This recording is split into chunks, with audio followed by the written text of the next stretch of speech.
हम रोजमर्रा की जिंदगी में कितनी सारी चीजें इस्तेमाल करते हैं, है ना? पर कभी सोचा है ये सब आती कहां से हैं? तो आज हम इसी दिलचस्प कहानी को समझने वाले हैं, संसाधन और विकास की कहानी। चलिए पता लगाते हैं कि एक संसाधन आखिर होता क्या है और हमारी तरक्की से इसका क्या लेना देना है। एक सवाल, क्या संसाधन मतलब ये हवा, पानी, जमीन, क्या ये सब हमें कुदरत से मिले मुफ्त के तोहफे हैं? ज्यादातर लोगों को तो यही लगता है, पर क्या ये पूरी सच्चाई है? इसका जवाब शायद थोड़ा चौंकाने वाला हो। तो आज की हमारी बातचीत का सफर कुछ ऐसा रहेगा। सबसे पहले तो यही जानेंगे कि भाई ये संसाधन होता क्या है, फिर देखेंगे कि इंसान और कुदरत के बीच का रिश्ता कैसा है। इसके बाद हम संसाधनों को अलग अलग हिस्सों में बांटकर समझेंगे।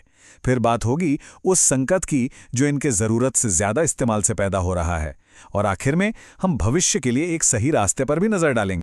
तो चलिए शुरू करते हैं सबसे पहले और सबसे बुनियादी सवाल से कि आखिर ये संसाधन है क्या चीज। देखिए, हमारे आसपास मौजूद कोई भी चीज संसाधन सिर्फ तब बनती है जब वो 3 शर्तें पूरी करती हो। पहली शर्त, वो हमारी किसी जरूरत को पूरा करे। दूसरी, हमारे पास उसे निकालने या इस्तेमाल करने की टेक्नोलॉजी हो। और तीसरी, उसे हासिल करना आर्थिक रूप से मुमकिन हो, मतलब बहुत ज्यादा महंगा ना हो और हमारा समाज भी उसे स्वीकार करे। और यहीं पर वो चौंकाने वाली बात सामने आती है जिसका जिक्र हमने शुरू में किया था। असल में संसाधन कुदरत के तोहफे नहीं है, बल्कि ये इंसानी गतिविधियों का नतीजा है। सोचिए ना, जमीन के नीचे दबा कोयला तो लाखों साल से था, पर वो तब तक एक काला पत्थर ही था जब तक इंसान ने उसे जलाकर ऊर्जा बनाना नहीं सीखा।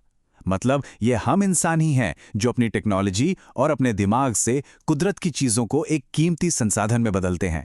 तो अब जब ये साफ हो गया है, तो चलिए आगे बढ़ते हैं और देखते हैं कि ये इंसान और कुदरत का रिश्ता हमारी तरक्की का इंजन कैसे बनता है।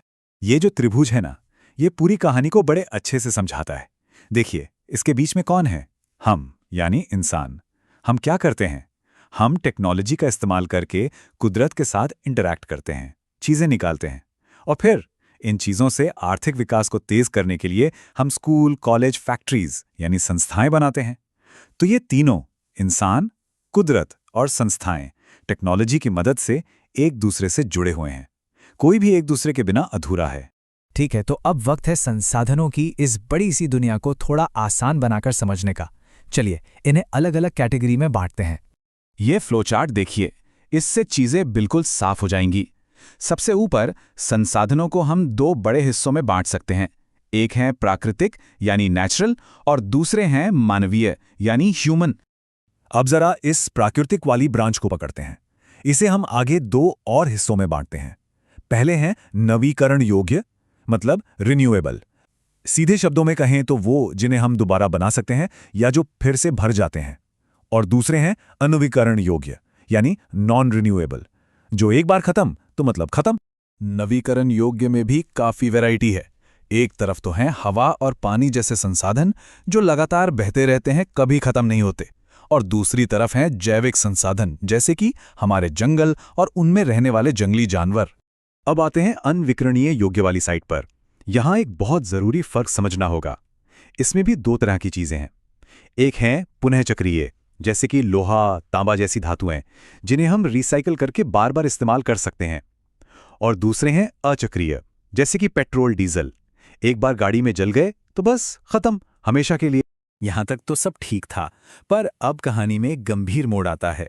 अब हम बात करेंगे उस संकट की जो इन संसाधनों के अंधाधुंध इस्तेमाल से पैदा हो गया है। जब हमने संसाधनों का सही इस्तेमाल नहीं किया तो 3 बहुत बड़ी दिक्कतें खड़ी हो गईं। पहली, कुछ लोगों के लालच की वजह से ये तेजी से खत्म हो रहे हैं। दूसरी, ज्यादातर संसाधन कुछ ही लोगों के हाथ में जमा हो गए हैं, जिससे समाज अमीर और गरीब में बंट गया है।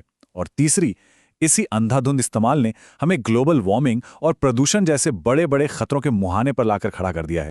और इस पूरी समस्या का सार महात्मा गांधी के इन शब्दों में छिपा है कि हमारे पास हर व्यक्ति की जरूरत पूरी करने के लिए तो बहुत कुछ है, लेकिन किसी एक के भी लालच को पूरा करने के लिए नहीं। ये बात हमें सोचने पर मजबूर करती है कि असली समस्या शायद संसाधनों की कमी है ही नहीं, बल्कि हमारे लालच की है। तो ठीक है, समस्या तो हमने समझ ली। अब बात करते हैं समाधान की। भविष्य के लिए हमारी योजना क्या होनी चाहिए? रास्ता एक ही है, और वो है स्थिरता का। तो ये समाधान क्या है? इसे कहते हैं सतत पोषणीय विकास या सस्टेनेबल डेवलपमेंट। मतलब बहुत सीधा सा है, आज हम तरक्की जरूर करें लेकिन ऐसे कि हमारे पर्यावरण को कोई नुकसान ना हो। और साथ ही इस बात का भी पूरा ध्यान रखें कि आने वाली पीढ़ियों की जरूरतों से कोई समझौता ना हो, उनके लिए भी ये संसाधन बचे रहें। बस इसी बैलेंस को बनाना है। और इस बड़े लक्ष्य को हासिल करने का जो प्रैक्टिकल तरीका है उसे कहते हैं संसाधन नियोजन यानी रिसोर्स प्लानिंग। ये एक ऐसी स्ट्रैटेजी है जिससे हम सीखते हैं कि संसाधनों का इस्तेमाल समझदारी से और सबके भले के लिए कैसे किया जाए। तो सवाल है कि ये प्लानिंग होती कैसे है। इसके मोटे तौर पर 3 स्टेप्स हैं। पहला, पूरे देश में ये पता लगाना कि कहां पर कौन सा संसाधन कितनी मात्रा में है, एक लिस्ट तैयार करना।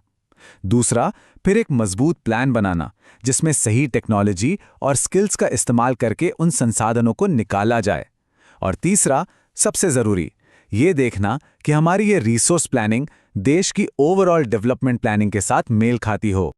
ये सारी बातें सुनने में बहुत बड़ी-बड़ी और ग्लोबल लग सकती हैं, लेकिन याद रखिए, हर बड़े बदलाव की शुरुआत हमेशा छोटी ही होती है, हमारे अपने आसपास से।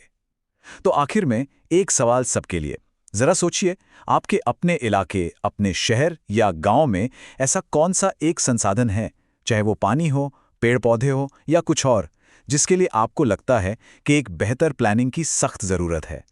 सोचिएगा जरूर।